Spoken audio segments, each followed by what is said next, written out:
हर हर गंगे मेरे दोस्तों और मेरे यूट्यूब के मेरे भाई बहनों और मेरे चाहने वाले सभी दोस्तों को नमस्कार। मैं आया हूँ प्रयागराज और ये मेरा सौभाग्य है कि कि माँ गंगे ने मुझे बुलाया है अपने सही मुहूर्त में। और मेरे जैसे बहुत से लोग यहाँ पे आके आपको दिख ही गए हैं। तो फ़िलहाल ये वीडियो मैं महाकुंभ के बीतने के बाद आपको शेयर कर रहा हूँ और अपना एक्सपीरियंस बताऊँगा कि कैसा है यहाँ का एंजॉय जो भी है, श्रद्धा भावना। तो चलिए स्टार्ट करते हैं आगे का वीडियो। तो वीडियो को लाइक ज़रूर करें और शेयर ज़रूर करें। और तो स्टार्ट करते हैं आगे की कहानी।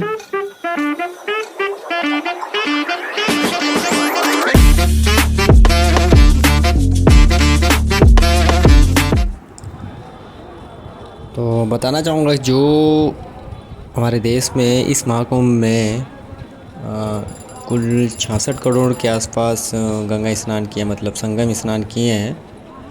तो जो नहीं कर पाए हैं उनको बताऊंगा कि वीडियो कैसे, यहाँ पे कैसे कैसा माहौल था। तो ये वीडियो तो रिकॉर्ड होने के बाद मैंने अपना क्रिएट करके आप लोगों को अपडेट कर रहा हूँ। और जैसे जैसे रास्ता है वैसे वैसे मैं बताऊंगा। वैसे बहुत बड़ा विशाल महाकुंभ हो चुका है ये। तो ये जो आप देख रहे हैं ये मेन द्वार है। ये आप जब स्टेशन से आएंगे, यहाँ 3 स्टेशन जो फेमस है, एक नैनी जो यमुना के उस पार रहता है, और एक प्रयागराज है और एक प्रयाग है। बाकी आसपास के लोकल स्टेशन होंगे। तो हम उतरे थे प्रयागराज में, जो इस टाइम पे बहुत भीड़ हुआ करता था स्टेशन पे। तो ये आपको स्टेशन से मुश्किल से 6 किलोमीटर पड़ेंगे। तो आप जब भी ये संगम का मेन रास्ता है, तो हम इसी रास्ते से बनाए हुए आगे चल रहे हैं। पब्लिक तो जा ही रही है संगम की ओर। आना बहुत कम लोगों को होता है क्योंकि वहाँ जो भी पहुँचता है उसको आने का मन नहीं करता है। तो ये वीडियो बहुत पहले का मैंने रिकॉर्ड की है अपने लाइफ के साथ। मतलब एक्सपीरियंस है ये मेरा जो आपको शेयर कर रहा हूँ।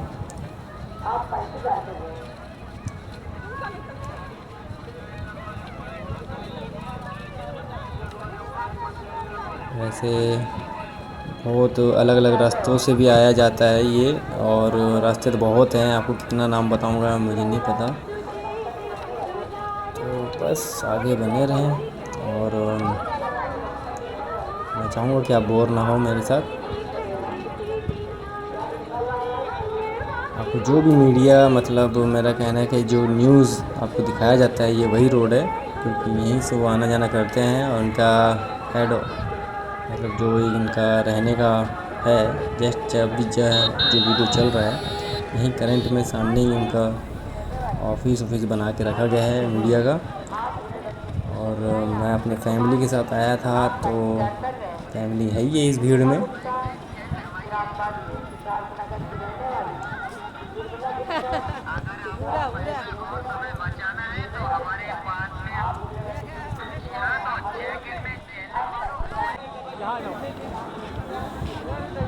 और ये मैं आपको बताना चाहूँगा, ये डेट भी आपको, ये 20 तारीख का वीडियो है ये मेरा। और महाकुंभ में बहुत टाइम का बीता हुआ समय है, फिर भी ये रोज़ इतना भीड़ों की आना का यहाँ चलता रहता है। अब आस्था का केंद्र है, मैं हिंदू हूँ, मेरा नाम भी टूरिस्टो है। तो ये संगम का मेन गेट है जहाँ से संगम स्टार्ट हो जाता है। और नोटिस किया हूँ कि भीड़ तो है, लेकिन नहाने का जो लोकेशन है, जहाँ वो स्पॉट है नहाने का, जहाँ लोग स्नान करते हैं, वहाँ कम भीड़ रहता है। और आपको एक्सपीरियंस आएगा कि आप गर्मियों की छुट्टी में आप अपनी अपनी जगहों पे जो फन सिटी होती है, वाटर स्विमिंग पूल, सेम वैसी फील आएगी। लेकिन यहाँ का कुछ अलग ही एक्सपीरियंस है मेरा।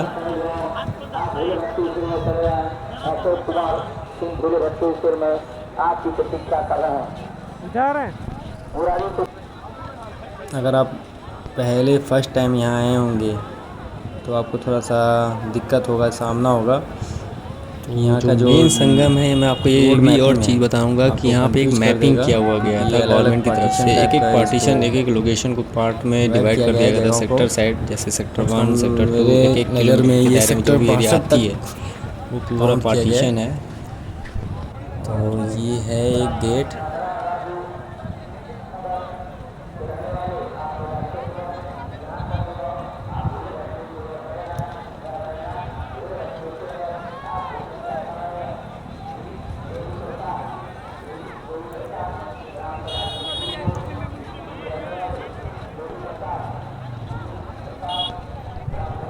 और एक चीज़ और बताऊंगा कि ये जो रास्ता है, मतलब वो आपको संगम तक जाने में कम से कम 2-3 किलोमीटर और एक्स्ट्रा चलना पड़ेगा मेन रोड से। हाईवे जो पब्लिक का रोड है वहाँ से बस ये घाट 2-3 किलोमीटर मेरे हिसाब से पड़ जाता है।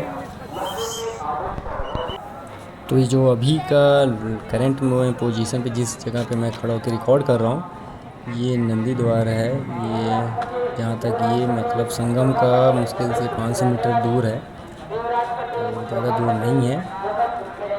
लेकिन आपको बताऊंगा कि जो नदी का रास्ता है, तो ये गंगा तरफ से है और एक यमुना की तरफ से है, तो बीच में आके एक संगम में आके मिलती है। तो ये किनारे किनारा रास्ता है और जस्ट बाजू में गंगा है।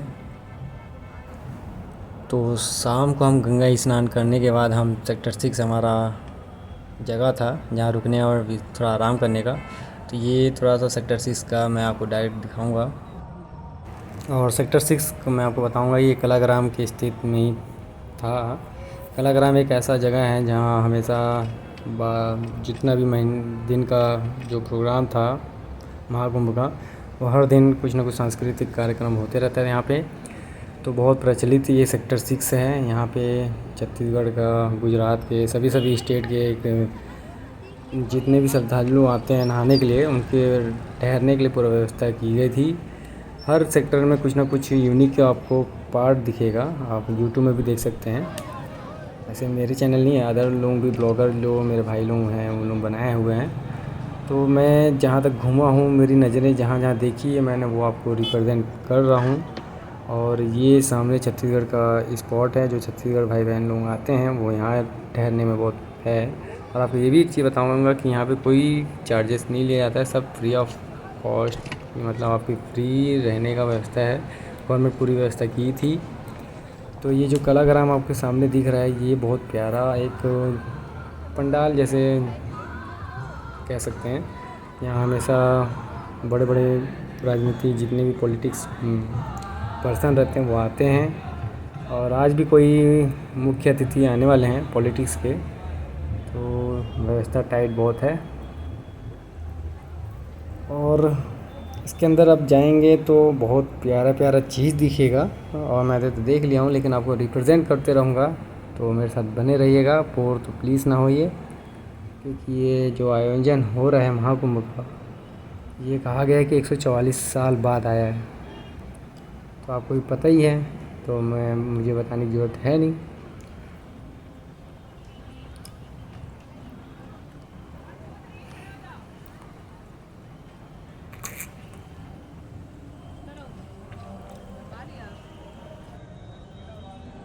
अरे चिंकी, खस्ता दे देती इन्हें गाड़ी से निकाल के।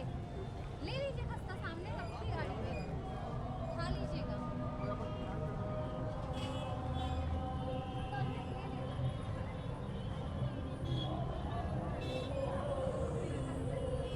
जैसे कि पहले भी बताया था कि हर सेक्टर में कुछ ना कुछ यूनिक एक सब्जेक्ट को रखा गया था, मतलब दिखाने के लिए। जो भी पब्लिक बाहर दूर दराज से, देश विदेश से आती है, तो ये घूमने का एक मेन स्पॉट है। तो मैं आपको बताऊंगा कि हर सेक्टर में कोई ना कोई अपना रहने का एक आवास बना के रखा हुआ है। यहाँ पे पूरे संत महासंत भी आए हुए हैं। आपको रामानुजाचार्य, जिनकी जो फेमस एक गुरु हैं, उनका भी एक पंडाल है यहाँ पे। कोई आसपास सेक्टर में, मुझे नहीं मालूम था। और बहुत बड़े जो ये देश के अडानी, रिलायंस, अंबानी, ये सब तो इन सब का भी यहाँ पे सेवा सभी के लोगों के लिए दिया जा रहा है, मतलब फ्री में खाना खिलाना, उपचार देना। तो बहुत सी सेवाएं यहाँ पे आई हुई है। और तो अंदर हम इस कलाग्राम जो प्रोग्राम फंक्शन एरिया है इसके अंदर जाते हैं, तो आपको यहाँ पे पब्लिक के लिए तो नहीं है, और जो मुख्य जो आज के दिन आने वाले थे उनके लिए सामने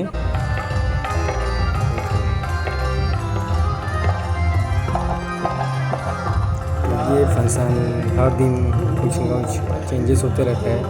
हर जो कलाकार रहते हैं वो अपनी प्रस्तुतियाँ देते रहते हैं यहाँ पे। और पब्लिक का तो यहाँ अभी जमावड़ा थोड़ा सा कम है। और देखता हूँ यहाँ पे शिव जी का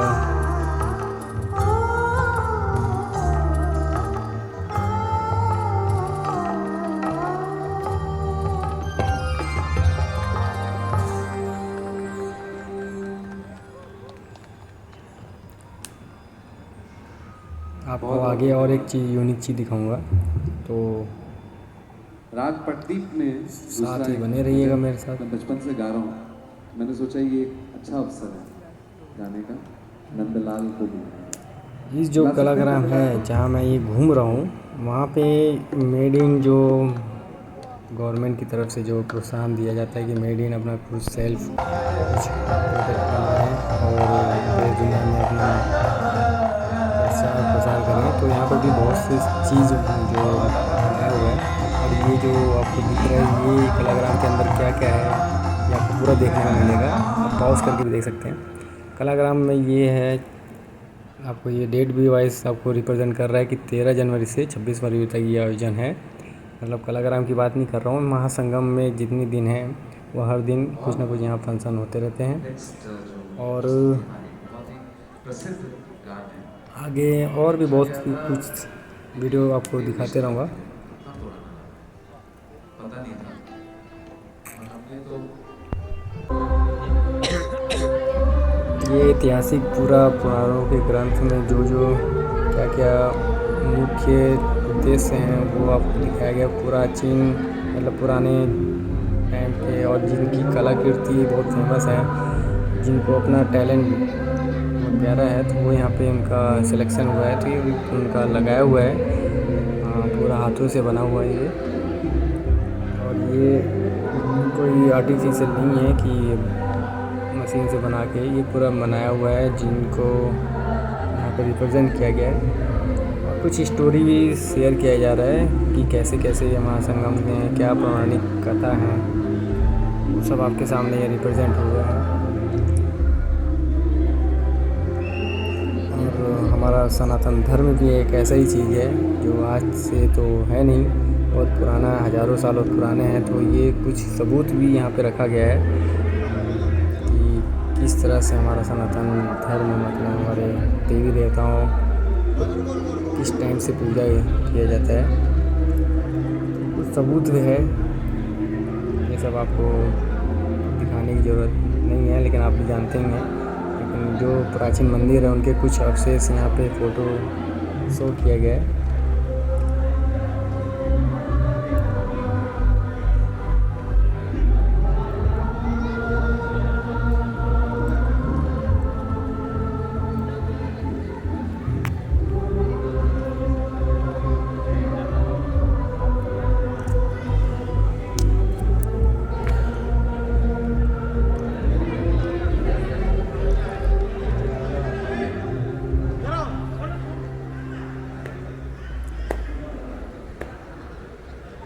मध्य प्रदेश 5वीं शताब्दी।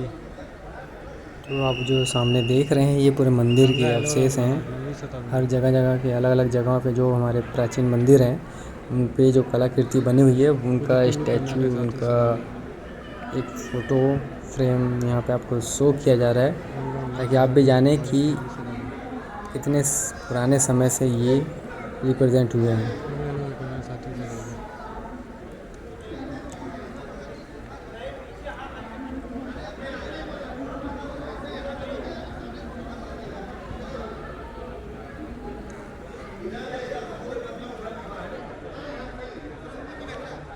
तो जो ये आप देख रहे हैं ये कोई पेंटिंग वॉलपेपर नहीं है, ये हाथों से बनाया हुआ एक मतलब आपको कैसे समझाऊं, अगर समझना है तो ये एक बोरी है, नारियल बोरी, जिस तरह से कॉटन बोरी है उस पे ये पेंटिंग बनाया हुआ है। और जो आप देख रहे हैं ये मेरा फेवरेट बहुत बड़ी यूनिक चीज़ है और इसको मैं पहली बार देख रहा हूँ। ये एक स्टोरी क्रिएट किया गया है माँ गंगा के ऊपर और ये 5D स्क्रीन है। आप अंदर जाएंगे तो आपको दिखेगा, लेकिन जो आप स्क्रीन में देखेंगे वो समझ जाएंगे टेक्नोलॉजी आज बहुत आगे हो गया है। तो ये फ्री ऑफ कॉस्ट है, ये भी फ्री है। तो अंदर आने के बाद आपको ऐसा लगेगा कि आप थिएटर के अंदर हैं, जैसे आप मॉल वॉल के अंदर रहते हैं, लेकिन जैसे जैसे आप अंदर जाएंगे आपको खुद आपको समझ में आ जाएगा। तो आगे चलते हुए आप देख लीजिएगा।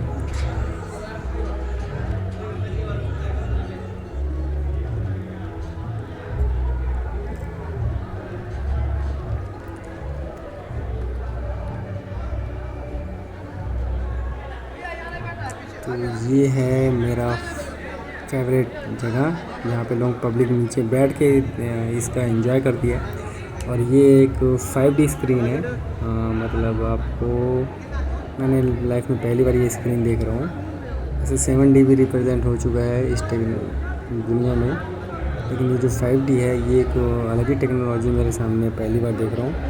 यहाँ पे आपको गंगा के ऊपर, मतलब माँ गंगा के ऊपर एक स्टोरी आपको शो किया जाएगा। और ये स्टार्ट जो किया जाएगा ये एक गवर्नमेंट की तरफ से ही फ्री है, कोई टिकट यहाँ नहीं लगता है। तो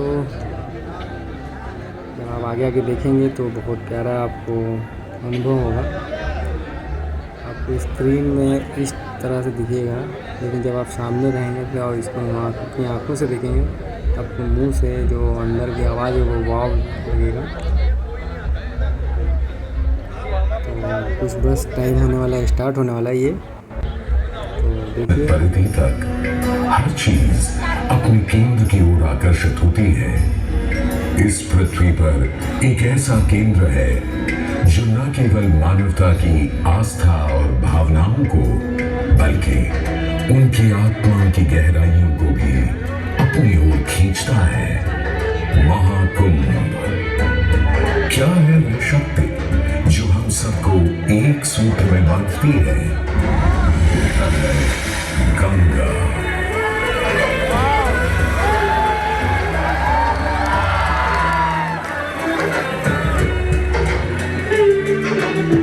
किंतु गंगा क्यों? क्योंकि गंगा कोई नदी नहीं है, आस्था की अविरल तरल धारा है गंगा। विश्वासों की वाहिनी, संस्कृतियों की सरिता है गंगा। और इस स्थान पर, इस प्रयागों के राज में श्वेत रंगा गंगा का संगम होता है अपनी दो बहनों श्यामल वर्ण यमुना और अदृश्य सरस्वती से। और इस त्रिवेणी संगम के कारण ही यह जगह इतनी महत्वपूर्ण हो जाती है। गंगा के उद्गम के बारे में जो पौराणिक कथा प्रचलित है वो बड़ी ही रोचक और मनमोहक है। तो आइए क्यों ना आज हम आपको गंगा अवतरण की कहानी सुनाएं, दिखाएं।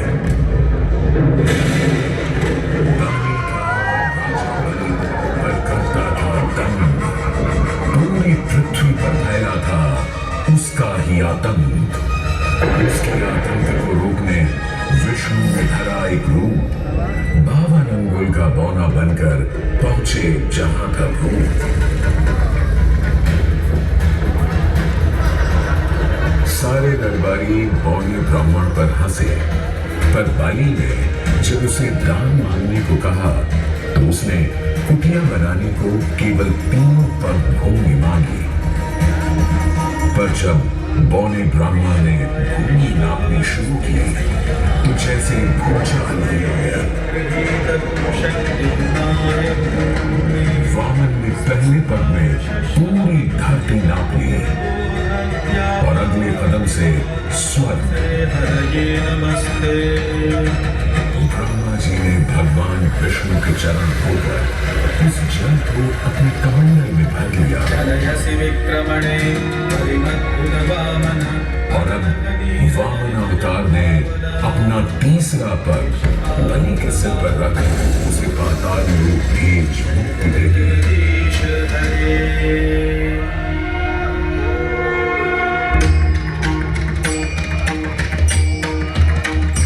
अब स्वर्गलोक में भगवान ब्रह्मा जी ने जब चरणामृत में हाथ डाला तो वहीं से निकल आई चंचल निर्मल धवल गंगा जी। पवित्रा किंतु चंचला, आज से तू मेरी पुत्री और नाम तेरा गंगा।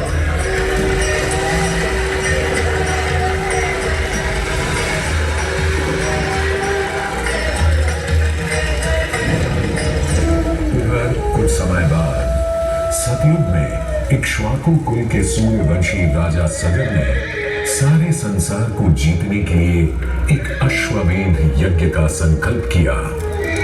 सुने सुने सुने सब सुने, यह चिन्हित पूजित धवल अश्व जहां भी जाएगा वो भूमि राजा सगर की मानी जाएगी। यदि किसी ने इस अश्व को रोका या पकड़ा तो उसे सगर के 60,001 पुत्रों और उनकी लक्षाधिक सेना का सामना करना पड़ेगा। सुने सुने सुने। में सगर का अश्व अजेय अपराजेय बढ़ता जा रहा था और स्वर्गलोक में बढ़ती जा रही थी देवेंद्र इंद्र की दुविधा। डरकर वो अश्व को रोकने की युक्ति लगाने लगे। इंद्र ने राजा सगर के उस घोड़े को चुरा लिया और छल से महर्षि कपिल के आश्रम में बांध दिया। घोड़े को खोजते हुए राजा सगर के 60,000 पुत्र महर्षि कपिल के आश्रम में पहुंचे। वहां घोड़े को बंधा हुआ देख क्रोधित पुत्रों ने कपिल मुनि को घोड़ा चोर समझा और उन्हें अपशब्द कहने लगे। वाचाल कुमारों, यदि कपिल ऋषि ने खोली आंख तो तपस की युगाग्नि से जलकर तुम सब हो जाओगे राख।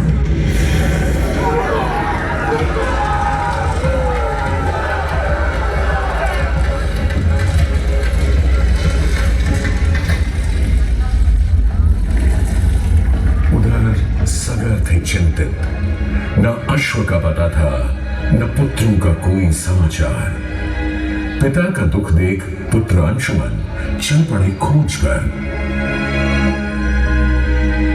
जब महर्षि कपिल के आश्रम पहुंचे तो देखा अश्व को और साथ ही अपने 60,000 भाइयों की भस्म को।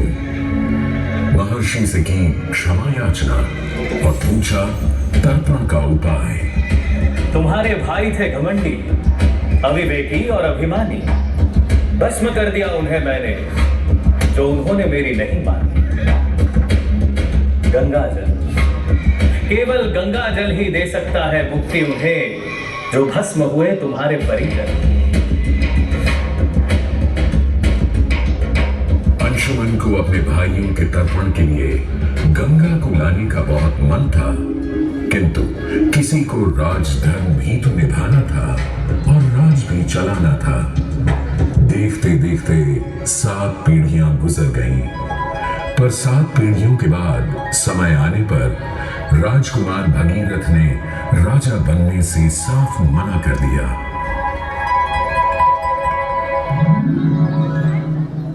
क्षमा कीजिए, क्या ये आवश्यक है कि राजा का बेटा ही राजा बने? मैं पहले तपस्या करूं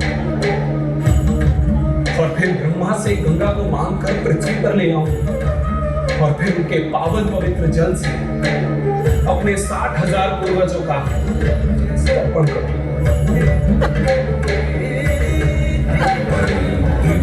वर्ष बदले, ऋतुओं की हवा बदली, नदियों के किनारे बदले, किंतु नहीं बदला भगीरथ का संकल्प, गंगा उतरण।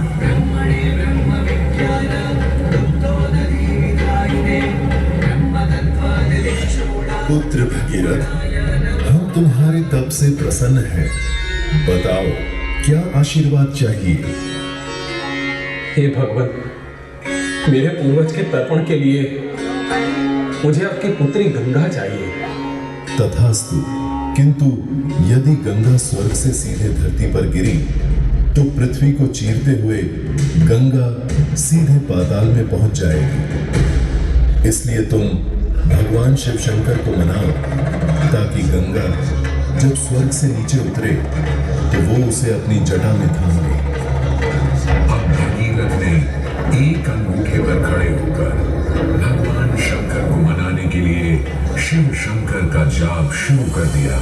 जय मन भावन जय पतित पावन शोक नशावन शिव शंभो विपद विहारम अधम उदाहरण सत्य सनातन शिव शंभो राज वचन हर जल जन जन वर धवल वरण कर शिव शंभो कोई भी वर मांग लो आज।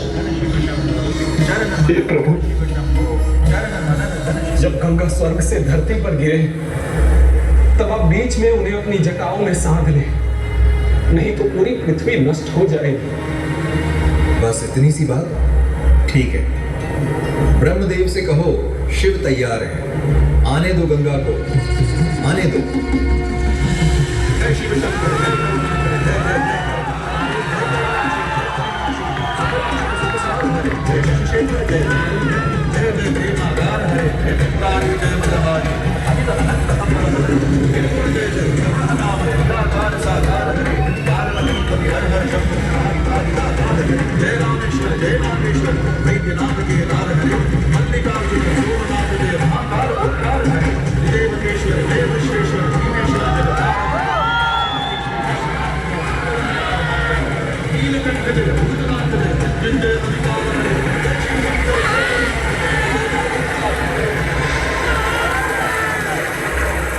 और यूं गंगा ने भगीरथ के साथ गंगा सागर जाकर सगर के पुत्रों का उद्धार किया।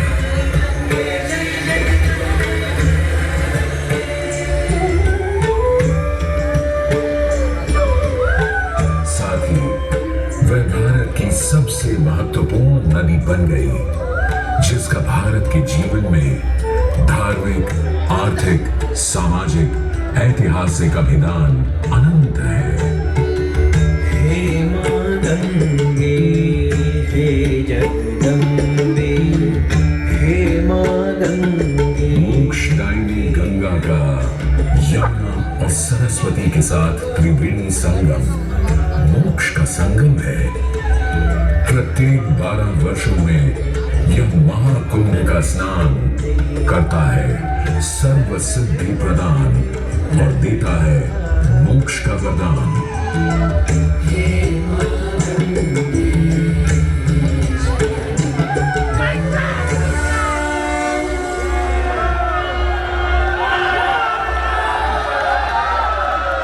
फिलहाल ये ख़त्म होने का टाइम हो गया है और हम बाहर जाते हैं, बाहर और दूसरी लाइन लगी हुई है। तो हम बाहर आ चुके हैं। वैसे यहाँ पे 12 मिनट का शो होता था, तो अब आगे और भी जो भी प्रस्तुत है ये सब हम देख रहे हैं। ये भी बहुत प्यारा एक स्टोरी क्रिएट हुआ है। तो फिलहाल ये एक म्यूज़ियम ही मान के चलिए, ये म्यूज़ियम था यहाँ पे हर चीज़ पुरानी चीज़ों को दिखाया गया है। तो वीडियो में मैं आपको एक नोटिस किए होंगे कि मैं संगम में नहाते हुए नहीं दिखाऊं, तो ये वीडियो मैं बना नहीं पाया था। मेरे कैमरे का रिकॉर्ड जो था टाइमिंग ख़त्म हो गया था, मतलब बैटरी ख़त्म हो गई थी, तो इसलिए मैं आपको संगम नहीं दिखाया हूँ। वैसे मैंने ये संगम में जो नहाया हूँ, ये मेरा फर्स्ट वीडियो टाइम था, मतलब जैसे ही पहुँचा था वैसे ही ये वीडियो बनाया था। तो मैं 3 बार नहाया हूँ मेरी लाइफ में। ये गंगा का जो स्नान है, यमुना में नहाया हूँ, जस्ट जो वीडियो भी बनाया हूँ इसके पहले जो स्नान करके आया था कलाग्राम तरफ। तो अब टाइम तो मेरे कैमरे का है नहीं ज़्यादा, तो फ़िलहाल यही सब था एक संगम में बनाया हुआ, हर सेक्टर में कुछ ना कुछ यूनिक चीज़। तो पब्लिक यही आई थी देखने, मतलब उनके लिए एक बोर ना हो, तो ये भी बहुत प्यारा चीज़ है। गवर्नमेंट को मैं थैंक यू कहना चाहूँगा जो ऐसी व्यवस्था को बनाया रखा। और अभी तो मेरा पहला दिन का पहला ये घूमने का नज़ारा था जो भी आपको दिखाया हूँ स्टार्टिंग से। तो जब मैं नहाऊंगा मेरे मोबाइल का मतलब मेरे कैमरे का रिकॉर्डिंग और जो बैटरी बैकअप रहेगा तो मैं आपको संगम का दिखाऊंगा। तो फिलहाल आप लोगों से अब अलविदा होने का टाइम हो गया है, क्योंकि मेरा वीडियो कंप्लीट होने वाली है जितना मेरी रिकॉर्डिंग थी।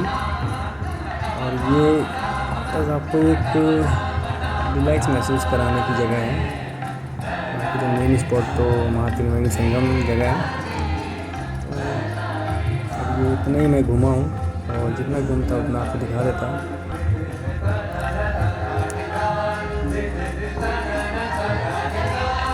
तो अभी ये रात का टाइम है, सुबह नया वीडियो रहेगा।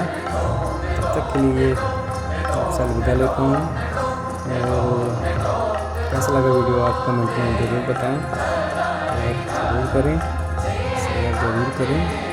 जो 140 करोड़ की जनसंख्या में 60 करोड़ आयुष्मान की और जो बचे हुए हैं मैं उनके लिए वीडियो बनाया हूँ। और ये मेरा मेमोरी है लाइफ का, ताकि ठीक है।